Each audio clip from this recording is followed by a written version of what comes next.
Okay, good evening, everyone, and welcome to the new week. So this is week 5.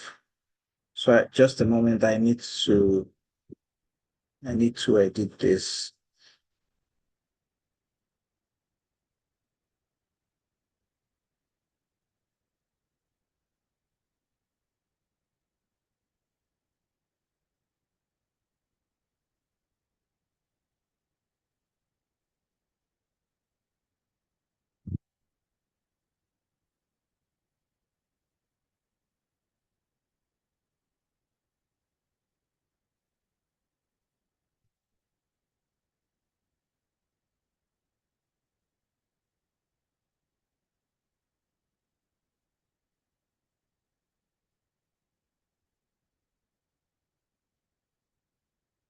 All right, so this is week 5, and this week we'll be looking at error handling and debugging in Agentic AI.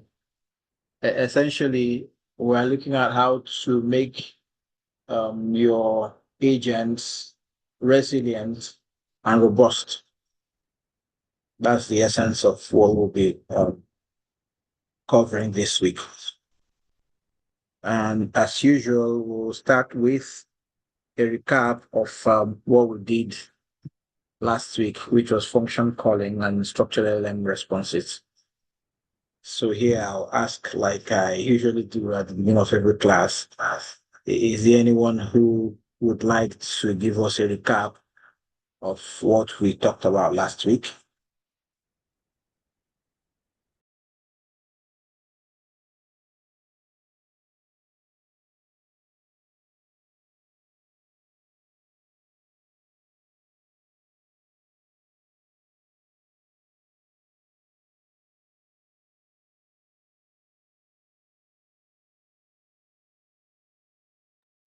Anyone?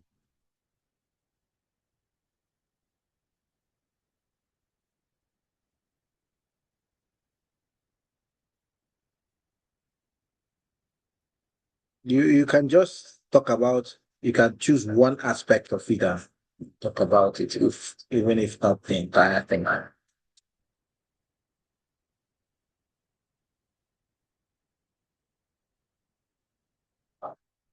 Even if you're not very sure of it, make an attempt. The reason I ask for this is for feedback. It helps me to know how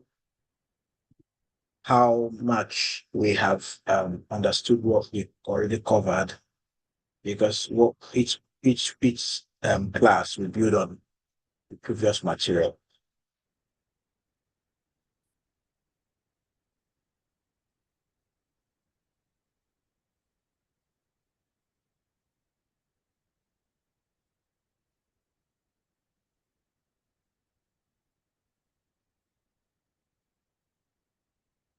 No one wants to try.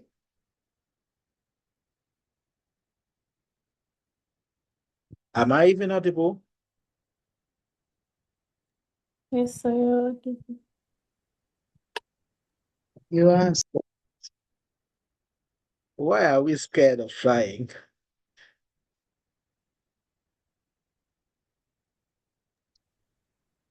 For me, it's not like being scared. I don't have strength to speak. I'm sorry. Today has been so hectic. Okay, but you can type. Sure, I can. Yeah, go ahead, type if you can speak.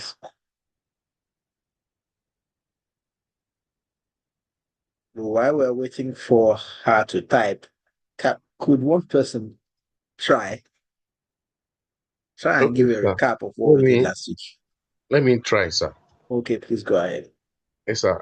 That day, what I will not forget is that we went Pythonic, as in there was a hands-on Python um, exercise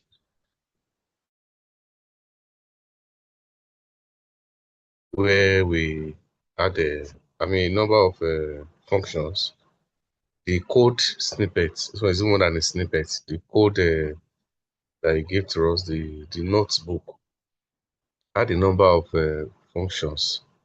were defined. And I remember you mentioned about a decorator, excuse me, a tool decorator. That's the thing that turns a. I don't know if I'm still audible, sir. Yes, you are. Yes, sir. That's the art tool on top of a function definition. It all makes it to be a callable entity, so to say, such that it will be referenced in the code block. So, but that day before we went into the hands-on, you took us through. I took a screenshot of that slide. You took us through tool use concepts. You mentioned that there are parallel and sequential tool calls. Parallel tool calls are those that can happen concurrently because they are not dependent on the other. They are exclusive. While sequential are those that one output depends on the previous, such that it needs to come before it, just as from the word sequence. So I see like something like a time series entity. And then you told us about tool control, that there is auto, can be set to auto, can be set to none required. The auto is if the LLM decide if a tool at all is necessary, maybe by reason of its own reasoning. And then the none is the one that force LLM not to use any tool, while the one that's required is force LLM to use a particular tool.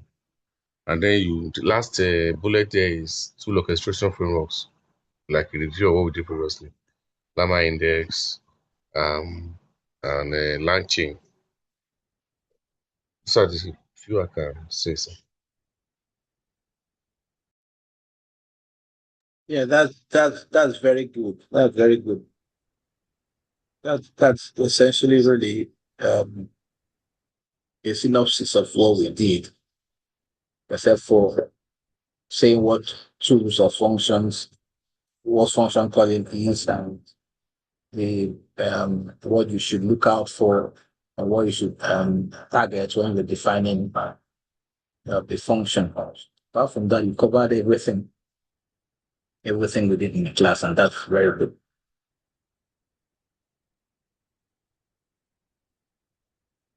Yeah, function calling flow. Yes, we did that.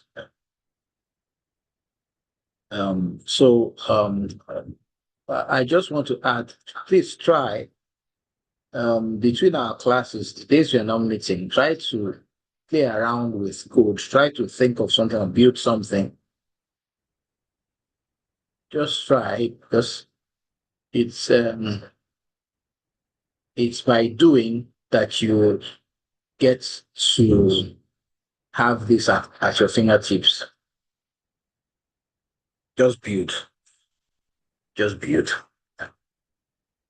Okay, so we move into what we have for today. Now, yeah, Adobe, yeah, planning phase and execution phase of function calling flow. So I'd mentioned a couple of times in the previous classes that LLMs are non-deterministic.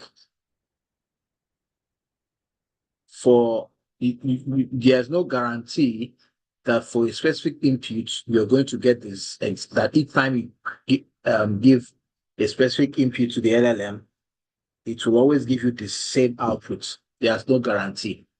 Yes, we can minimize randomness by the settings we provide when initializing the LLM, like the temperature settings. But there's still some probability, however small, that we're going to get a different output. Now, LLMs, they have external dependencies. They depend on things like, for you to use an LLM, for example, network and so on. So it's inevitable that there will be a failure at some point. Yeah, there's going to be a failure at some point, maybe because you're using a free tier service from an LLM provider and you have exhausted your um, the limits, you've reached the limits that is provided in the free tier, or even if it's a paid tier, you have exhausted the limits of your subscription. And so the API keeps returning errors, limits exhausted or something like that. Or maybe like we experienced in the class when I think it was with the Gemma 3 1B and the summary and what was the other thing that script was trying to do? It was summarize and also um, if I think there was a classification or sentiment analysis, sentiment classification, and it will tell you, please provide a summary text, or I need the summary text to perform sentiment analysis or something, even though you have provided that to it. Whatever the cause, it's just the fact that a failure it must happen at one point or the other in an LLM-based application. And such failures, they affect user experience, they reduce, they degrade user experience, they cause resource waste. For example, you are using a paid API service and you're being billed per token, and you make this call, and of course, the tokens are processed, your charge, and maybe because, say, your prompt was bad, you didn't get a reliable response from the LLM. You've used the token, and you've been charged. So that cost for those tokens that you've used for that call is a waste because it's of no value to you. The response is not usable one, if I may use that term. And of course, there's the aspect where it makes an impact on trust. Let's say you're providing a paid service, you have an LLM based application that people are paying for, and when failures occur, they lose trust in your service, and obviously they start shopping for an alternative. So it's very imperative that we implement resilience, we build resilience into our LLM-based applications such that when there is failure, we either avoid the failure or we make the application to fail gracefully where we can't either recover from the failure or to fail gracefully, one of the two, or to even avoid the failure.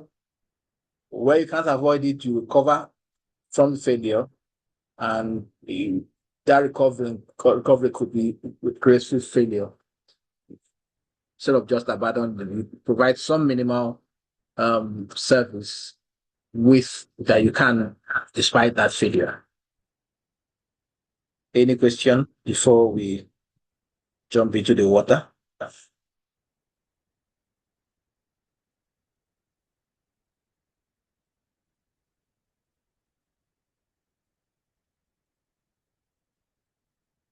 Okay, no question. So go ahead. Now, LLMs fail for different reasons. It could be because of transient issues or because of persistent issues. The transient issues could be network failures, it could be API rate limits, it could be service instability, it could be for a locally run model. It could be because you hit your system computing capacity limits or something. And then the persistent issues could be due to bad prompts. I mean, if you have a bad prompt, you are definitely going to be getting bad responses from the LLM. It could be because of token limits. Once you exceed the token limits of the LLM, it tends to hallucinate quite a bit. And it could be budget constraints. That's actually one constraint that we are all facing here, because that's why we're trying to use locally run models like Olama, and then we're trying to use Grok for the free tier. Of course, there are other most providers that provide some level of free tier, but that's limits what you can do and how often you can do that. That's a persistent issue. And so whether it's due to transient issues or due to persistent issues, LLM chains will experience failure at one point or the other. The goal for you building the chain or building the LLM based application, the goal is to maximize uptime and to handle degradation gracefully. So that handling could be how we handle that is part of what we want to cover in this class and in the class on Thursday too. Any questions so far?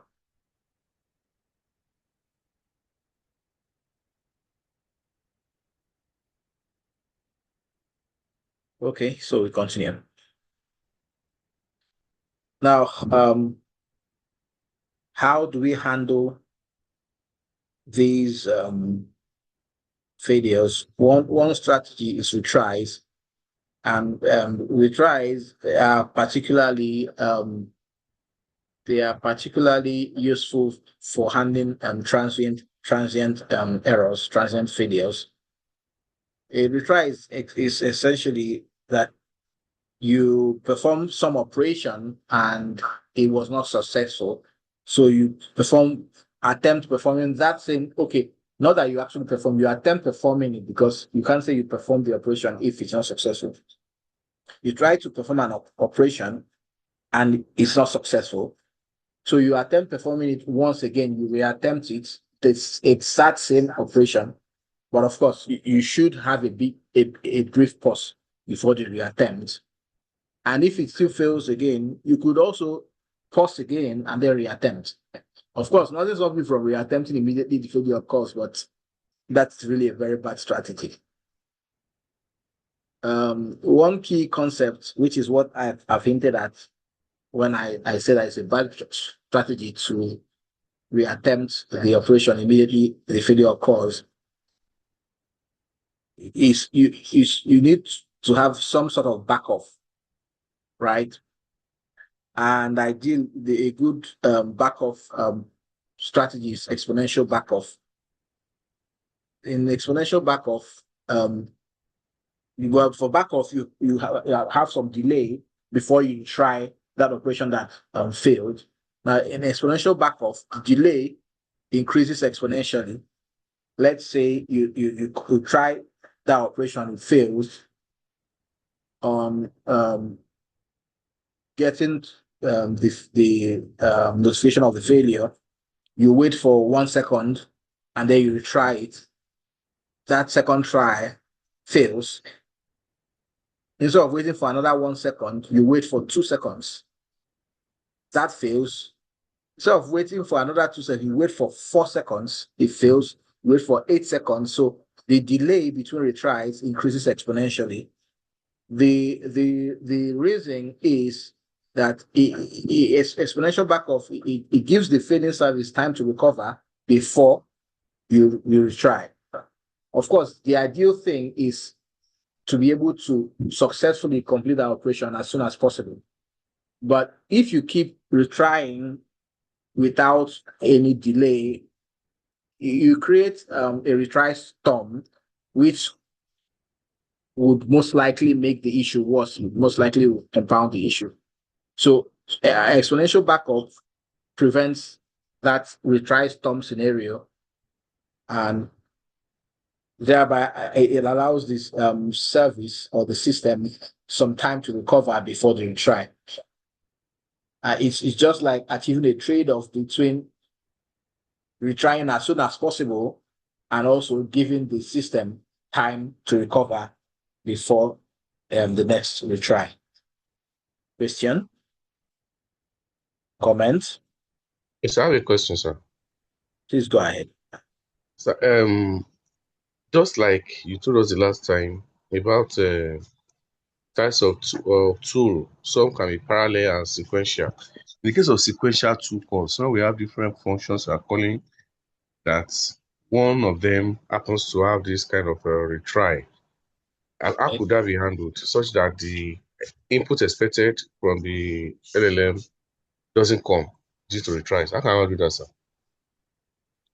I don't really understand. You said due to it, if the What we input are from the calling LLM doesn't parallel, come I mean, if you are calling more than one tool sequentially and or in parallel, sequentially, sir, okay.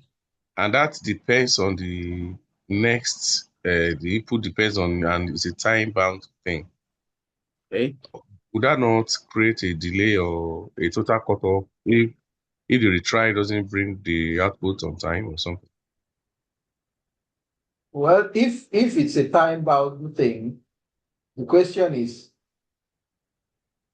what's the time frame that it's no longer useful? If it goes beyond that time frame, should you keep retrying?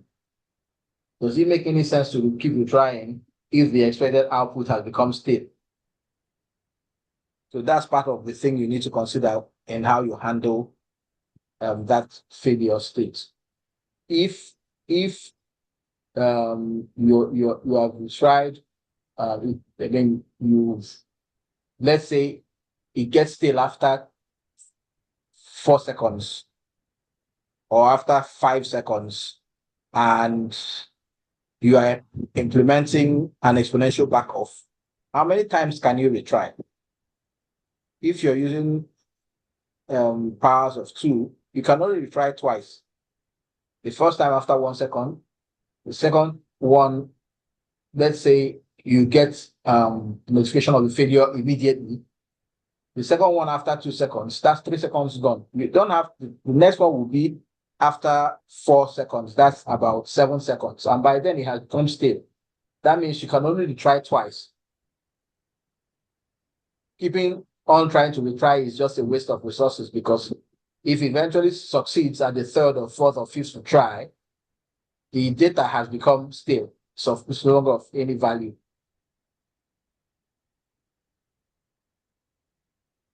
So in that case, you need to think about how to fail gracefully. Is it just to jettison that and move on to the next, or what, or inform the user or something? So it's really context dependent, but the important thing is you need to have considered such failure modes and failure scenarios, and you need to take them into account in while building your app or your service, as the case may be.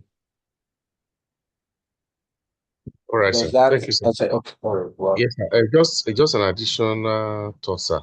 I'm please go ahead. assuming that since you told us before that it is not the LLM that makes the call, it only triggers something else to the tool to make that call.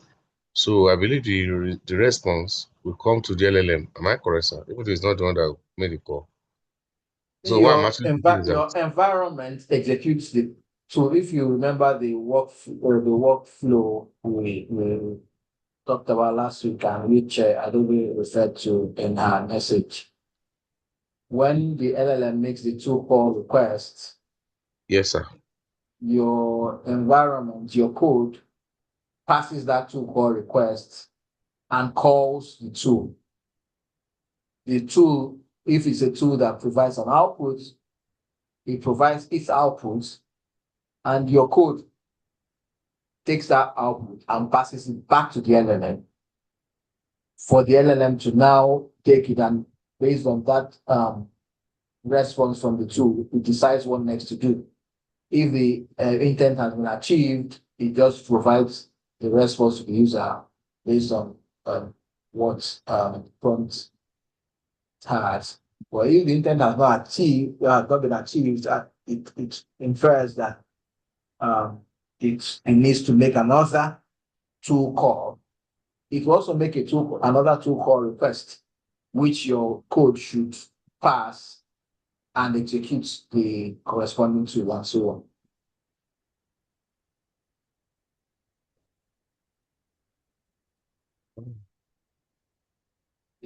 That doesn't Yes, sir. answer your question, does it? Okay. Yes, it does. Okay. So move ahead then. So here is a sample code that implements retry logic. Now, this is not the only way to implement retries, right? We can implement retries using a loop.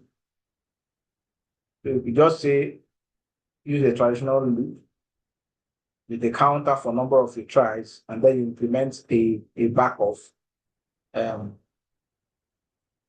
It can implement a backoff algorithm, maybe using the time dot sleep, for example. But implement that manually, it's up to you. But LangChain, and I would like to mention here that depending on your use case, you may need to determine whether you want to have an external dependency. For example, LangChain, what we're going to look at, LangChain Runnable, it has built-in retry capacity. There are actually some models that have built-in retry capacity, but LangChain Runnables you can use the LangChain Runnable retry capacity for any model that implements the runnable interface. But you also know that LangChain is a dependency. So it might be preferable for you not to have an external dependency, so you implement the retry logic yourself. That's your choice. Or you could decide to use LangChain or any other framework or library that implements retry logic for that. Just know that when you use some external library, that's a dependency. It has its pros and its cons. The pros are it makes it simple, it simplifies the thing for you. The cons is that you have an additional dependence. So here we are using the LangChain Runnable interface. It has a with retry method.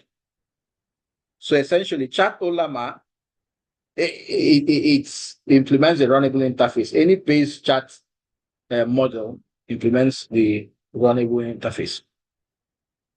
So here we define a Chat Olama model, and then we make use of the runnable with retry capability by using LLM with retry. In this case, LLM is a Chat Olama model. It implements a runnable interface. That means it has the with retry method, and that method returns a runnable instance that has integrated retry logic. In this case, we are using the stop after attempt argument, and we're setting it to 3. That means if there's a failure, this our retrying LLM is going to make 3 attempts. There are some other parameters. I will advise that you look at the documentation for the runnables in LangChain. But essentially what we have here is retrying LLM gives us a model that retries twice, those 2 retries. It tries 3 times. And you can just use it in the same way that you have been using Chat Olama models or Chat Grok models or Chat OpenAI models, or whichever one. and it implements retries for you. Of course, you cannot retry forever. You must make a trade-off. How many times or how long would you like to retry? How many times or how long is acceptable? Whereby if it goes beyond that, it no longer makes sense to keep trying. I can give you a little bit of time to try this code. Would we like that?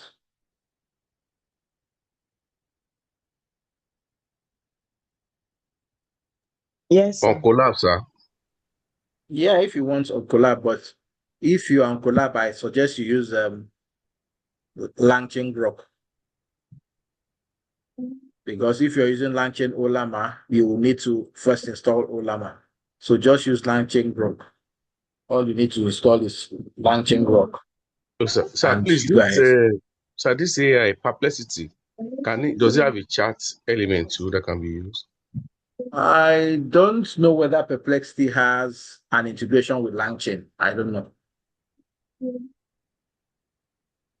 I don't know whether, I don't even know whether, I don't know much about whether Perplexity has an API, allows you to interact with their models via API or what. The most I've used Perplexity is on their web interface, and I've not used it much. Okay, so in case I confirm it has, it can be used, sir, right? Maybe Yeah, chat you can use Perplexity it. kind of thing. You can actually, even this Olama we're using, you can use Olama without the LangChain integration. The only difference is that the LangChain integration makes it simpler to use. You can use OpenAI models without the LangChain integration, without the chat OpenAI integration. The only thing is that integration provides a uniform and simple interface for you to make use of the models.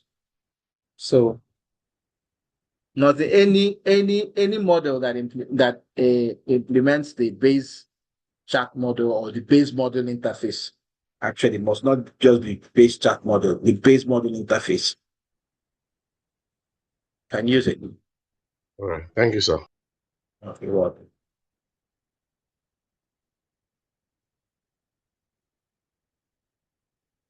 So I'll just hold on a little for you to try this code. I didn't send you the.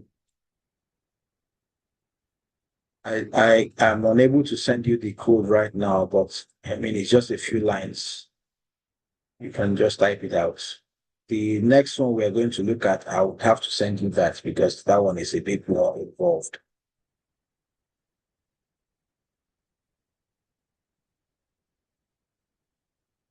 But I may only be able to send you that one after the class because I have only one computer with me today.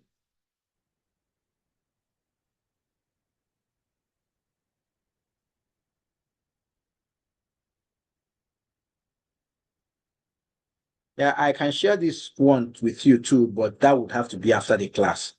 Why I'm saying you can try it now is that this is just about 4 lines of code. So it's something you can easily look at the screen and type out. But this next one we're going to look at, it doesn't make any sense asking you to type that one out. I'll have to send it to you.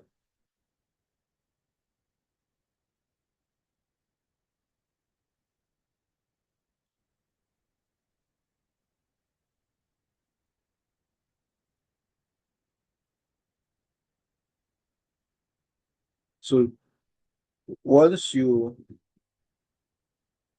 have typed out and you have started running the script, please just indicate by raising your hand so that I'll know. That help me gauge when we can move ahead.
All right, so we move on to fallbacks. Now, while retry is best suited for transient failures, and persistent and strategic failures require some. They require a different strategy for reliable handling, and that will be one such strategy is fallbacks. So the fallback strategy is simply that when you have a failure, you switch to an alternative workflow or component that you had defined ahead of time, a predefined alternative workflow or component. And is best, like I said, for handling persistent errors, issues of budget control, and structural failures. And some example scenarios of fallbacks would be, let's assume you have your primary model. Let's say it's an OpenAI model or a Grok model or whichever one, a paid you're using a model from a paid API service, and maybe because of cost, if there's a failure, you may not be able to, your budget may not accommodate continuing, maybe retrying on that same service with that same model. You could define a fallback to a smaller OLAMA model. Well, an OLAMA model, which may typically be smaller, because if you actually had the computing capacity to run the big model that you were using on an API, you probably may not have just used it without calling the API. Anyway, the essence here is that you define a primary model, and then you define a fallback model, which most likely will be cheaper and or perhaps most likely will have lower capability. But the idea is, if your primary model fails, at least you provide some service, even if it might not be as of good quality as your primary service. There's also passing fallback. Let's assume that you have a complex JSON parser, and let's assume it fails, maybe because the model generated output fails to include a required key, or there's a key name that, for some reason, or it provides a badly formed, an invalid, an output that's invalid JSON or something. And as a result of that, your JSON parser fails. You could fall back to maybe using the simple regex or simpler regex, or you prompt again. The essential thing here is that if your primary method or your primary component or your primary workflow fails, you would have predefined a backup component or method or workflow, so that automatically the system falls back to the secondary, to the fallback workflow or method or component. And then there's context fallback. Let's assume that your model hits a context limit, right? The model you have, let's say you use, I actually encountered that when I was grading one of your tasks. When I was trying to run with an OLAMA model, didn't have adequate context. So you could switch to another model that has larger context to handle such situations. Typically, the model with larger context would have higher cost for running. And probably because of that, you would typically use the lower cost model, the model with smaller context. And then when you encounter a scenario where the context limit is hit, then your fallback would be the model with larger context limits.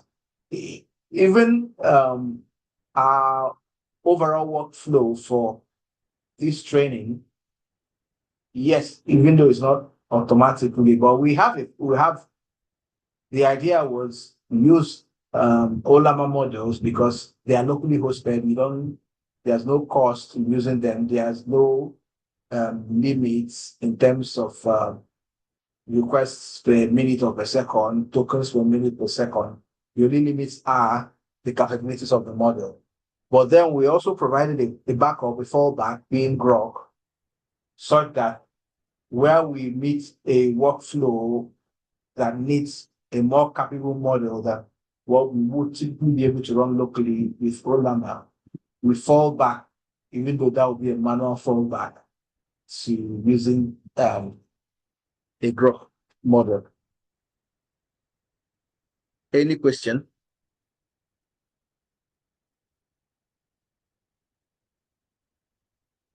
So can I say something first? Yes, please go ahead. If I'm just thinking, maybe in production, as maybe in real life scenario, that this kind of fallback system would impact on financial budgets. Maybe, for instance, somebody needs to, if not for failure expectation to prevent failure, one may not need to maybe have another subscription with another model.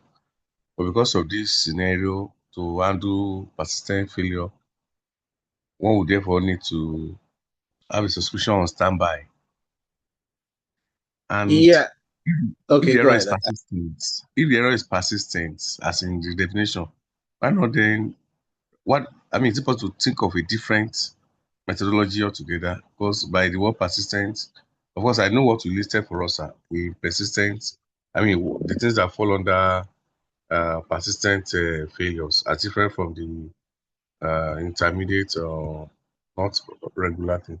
So I'm thinking maybe that would maybe call for a different methodology altogether. I don't know. Oh, okay. If it's a transient error, right? You could just retry using the same model or the same API or whatever, because it's just transient, it's just temporary. But if it's Right. persistent, retrying with the same structure, the same model, with the same API, is just an exercise in futility. Let's assume you have a bad prompt and you keep retrying with that same prompt. You're still going to keep getting uh, responses that are not useful. But assuming maybe your prompt is not bad, really. It's just that the particular use case is not fully covered by that prompt. But the prompt is simple enough that you can run it cheaply, right? And so you use it generally. But when that edge case occurs, that edge case that is not covered, what happens? Would you prefer to have a catastrophic failure? Let's assume you provide a service that people are paying for. Does it make sense to allow for your service to fail catastrophically? So No, you sir. need to build in some robustness, some Backup. resilience, which involves redundancy. Fail safety strictly that involves some redundancy. Yes, you could build with higher grade, with higher capacity. But if you're not using that higher capacity most of the time, then it's a waste. And that's why in infrastructure, you have vertical and horizontal scaling. It's even scaling on its own is about increase capacity when it's needed. And when it's not needed, you go back to lower capacity. In this case, what we are doing is you have a backup. In the case of let's assume that for most of the time, a smaller model serves. But if you now want to use a bigger model that serves for all the cases, and most of the time, you're not using up to the capacity of that model. You're just wasting resources. And mind you, typically you're paying for using that model. Even if you're self-hosting, there's some cost involved in self-hosting, right? So you could implement a fallback, a backup, so that when you encounter that edge case that requires a more powerful model, automatically your code falls back to that more powerful model when you encounter that error because of using the smaller model. But since the smaller model serves for most of the scenarios you will encounter, that's your primary. Alternatively, you have a large model that most of the time it's needed, and you cannot afford to move to a larger model. But when a failure occurs, you can provide a smaller subset of your service instead of an outright blackout. You provide a smaller service. And so that smaller service becomes your fallback. Instead of completely failing, provide no service at all, if there's an error, you fall back to a smaller subset of services. It's really like an architectural decision that you need to make based on your project constraints, your design constraints. But for you, you need to know that failure is inevitable. You can only minimize how often it occurs, and then where you can, you try to avoid it. But really, when it makes sense in the cost benefit scenario kind of thing, and where you really can't avoid it, then you try to fail gracefully. You try to handle that failure gracefully. Thank you very much, sir. You're welcome.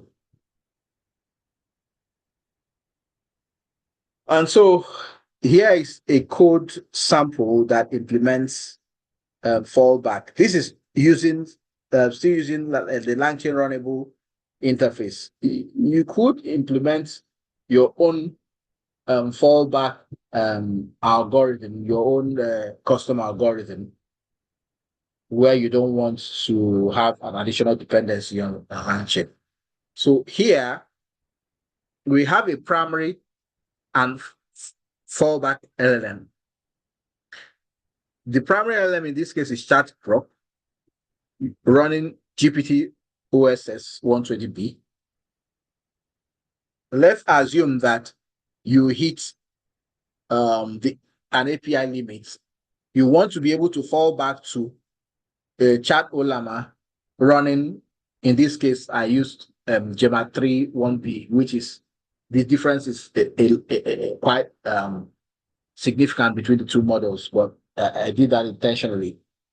So you define the primary model and the fallback model, and then you create a runnable with fallback. The runnable interface provides a with fallback method that returns a runnable that includes a fallback. Now, the with fallback method, it takes an iterable of runnables. In this case, we just have one fallback LLM. You could have fallback 1, fallback 2, fallback 3, fallback 4, as many as you want, and your system can run. So in this case, we just have a primary and a fallback. Wherever the primary LLM fails, if we're executing with this LLM with fallbacks, whenever primary LLM fails, automatically the system goes and uses fallback LLM. And this code also implements a second fallback, now a fallback for the entire chain. And that is simply a method. But first of all, let's define the chain. We have a prompt template. Tell me a short, funny joke about whatever topic. So it builds a chain, and of course, a string output parser. It builds a chain called joke chain of a prompt to an LLM to a parser. Now, instead of using just the primary LLM, it's using the LLM with fallbacks here, such that if there's any failure, you have that fallback integrated in the chain. And then this is a hard-coded fallback function, where it's just a function that says, I'm sorry, I cannot tell a joke right now. Here's a nice emoji instead. Assuming your primary LLM fails, your fallback LLM fails, or even your output parser fails, then you could use the hard-coded fallback. This is about failing gracefully. Your service has failed. Your fallback has failed. Do you just leave the user hanging, or do you provide a cryptic error message? This allows you to fail gracefully by providing some, in quotes now, consolatory error message. Say, hey, I'm sorry. I'm unable to tell you a joke. The service here is about telling a joke. I'm unable to tell you a joke, but I mean, just take this nice emoji and maybe to make you smile a bit. And so we define that hard-coded, define a runnable. We wrap that, these are hard-coded fallback function.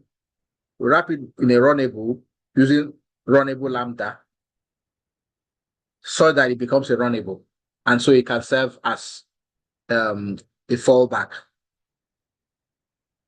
And then we now create a full chain with fallback, which is, these are joke chain with fallbacks and the fallback iterable we have is just a hard-coded fallback runnable.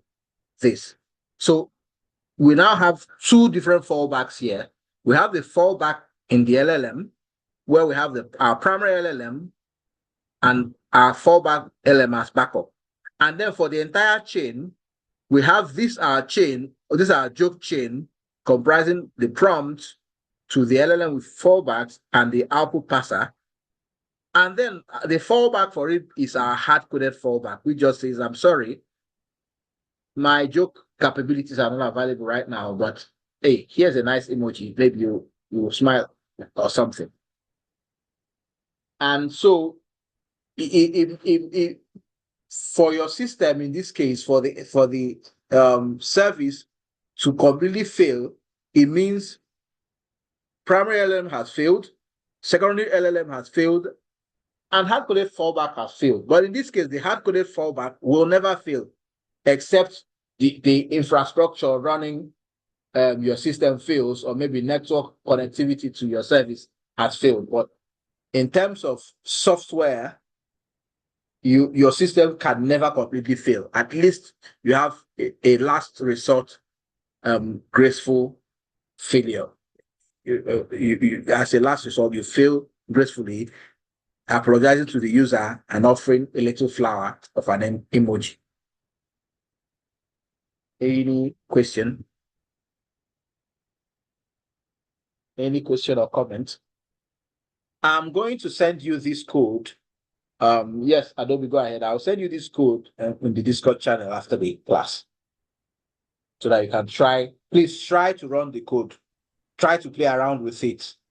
Try to extend it. Try to modify it. Try to break it and fix it. Adobe, go ahead, please. For the primary LLM and fallback LLM, can you Can I do what? let's say Olama, for example, Yeah, can you use the different models of Olama of for the course. primary and the fallback LLM? Why I ask Of this is course. because, okay, thank you. Why I ask is Any because model can be used as yesterday, primary or fallback. It depends on your use case. okay. You can even use the same So model. yesterday I was You can having even use issue. this. Sorry, you can even use the very same model from different providers. Mm, For example, mm, let's say Llama 3.3, for example. Let's say it's offered by Grok and let's say Open Router. you can use the same module from different providers, one as primary, one as fallback, such that if one provider goes down, your system switches to a different provider. In this case, you want to use only that model, but the fallback here is different providers. Well, continue, please. Sorry, I had to make that clarification. All right, thank you. I do get that. So I had issues using Gemini 1.5, and I later used the 2.0. So from what you just explained here now, it means that if I want to add one as a fallback, I can use the same model um, from the same provider, but different models, like using 1.5 for the primary and then 2.0 for the fallback, Sure, you can, but right?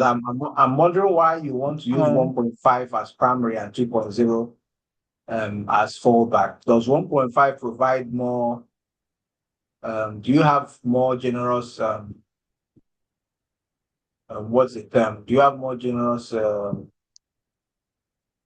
usage for that smaller model?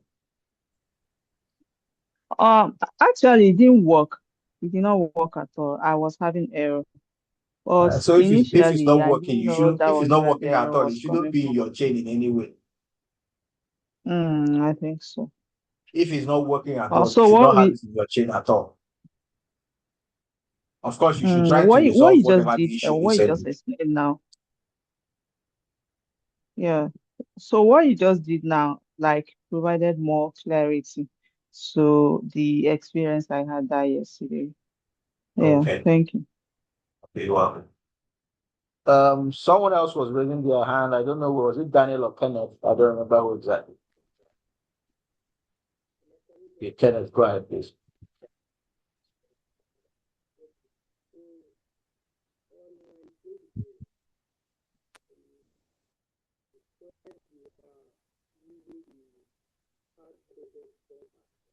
Kenneth, we can't hear you. I see that you're muted, but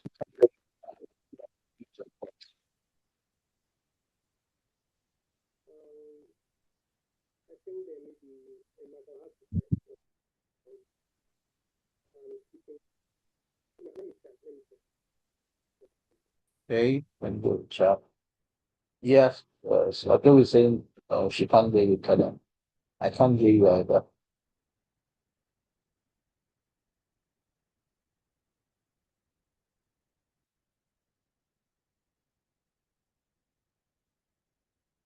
Okay, all right. Go ahead, type out read out for you.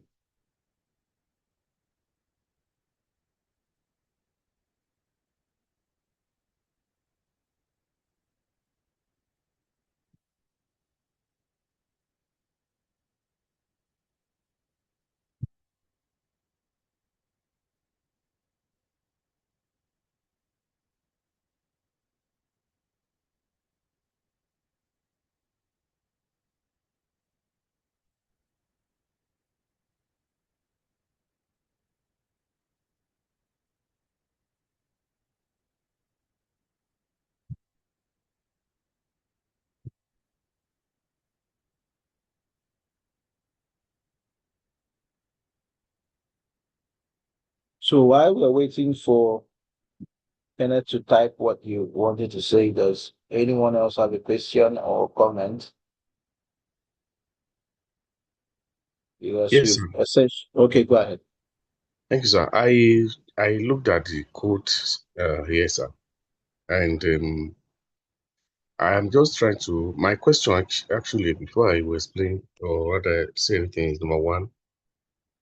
I can see we don't have any invoke here, as maybe the code is not yet complete, but maybe we are really about invoking it, or it's only the runnable we are defining. And then, sir, please, what was actually a runnable? Okay, a runnable is, I think I had explained that in the last class or so. It's it's an interface in LangChain that implements the is it run or call method. So in anything that implements that run interface, you can invoke it. You mean run, sir? You mean dot invoke? You can invoke it. There is a private method. I think it's run or so. The publicly exposed method is invoke. That's what LangChain currently supports. So any runnable, any class or object that implements a runnable interface, you can call it with the invoke method. Okay. Yeah. So by wrapping the hard-coded fallback, um,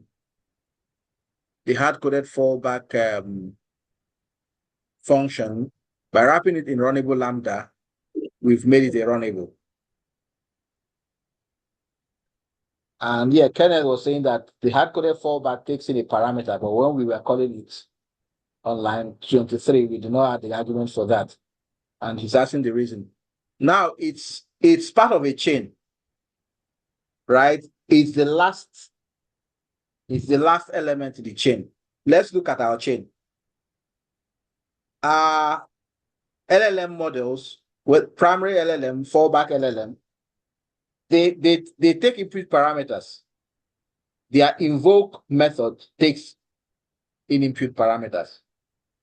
But when we put it in the chain, we don't provide that parameter. It gets that value from the component preceding it in the chain. In this case, the prompt.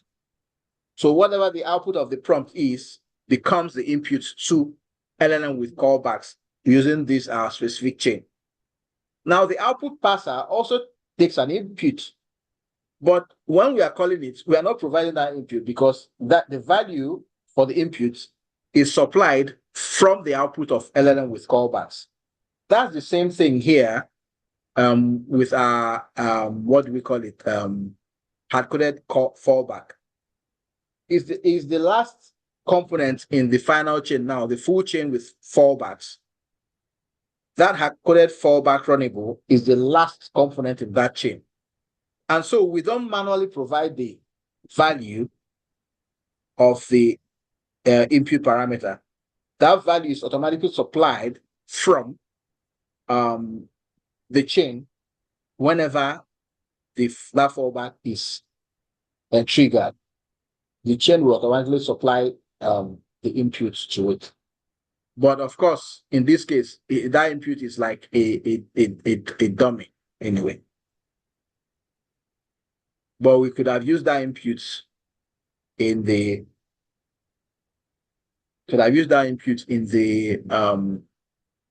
in generating the output of the function. In this case, we are not using it. It's just more like a dummy input. But note that every runnable accepts, it takes input and provides output. A runnable is actually a mapping between an input and an output. So for so and so input, it gives so and so output. Yes, remember that for LLMs, that mapping is non-deterministic.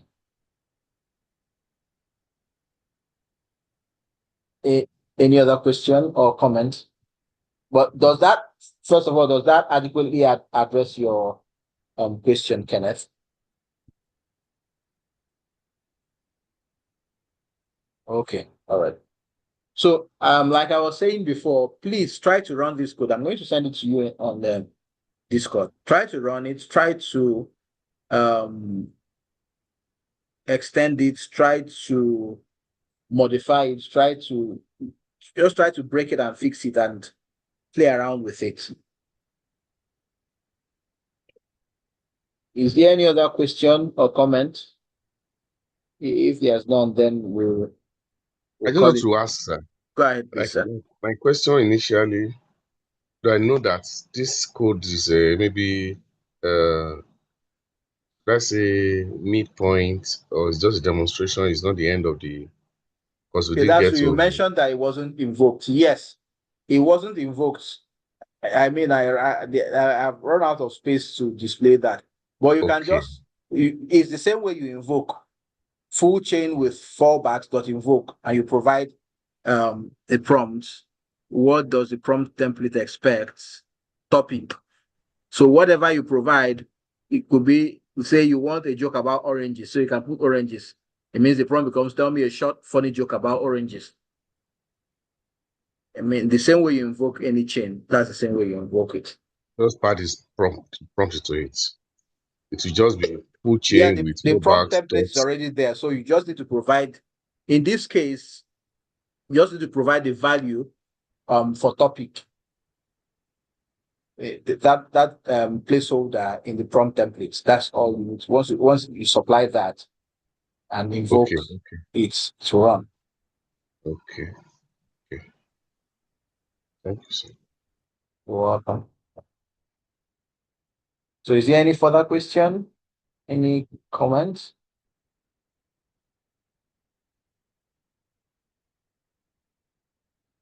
Okay, then. So I guess we call it a Uh, night. Go ahead, so please. I have something to say. Please go ahead. Okay, I don't know. I wanted to ask the other participants or learners if maybe they are interested. Maybe we can have something like study sessions after um outside what you teach us, because some of us are not really getting this thing. Just for anybody interested, it's not compulsory.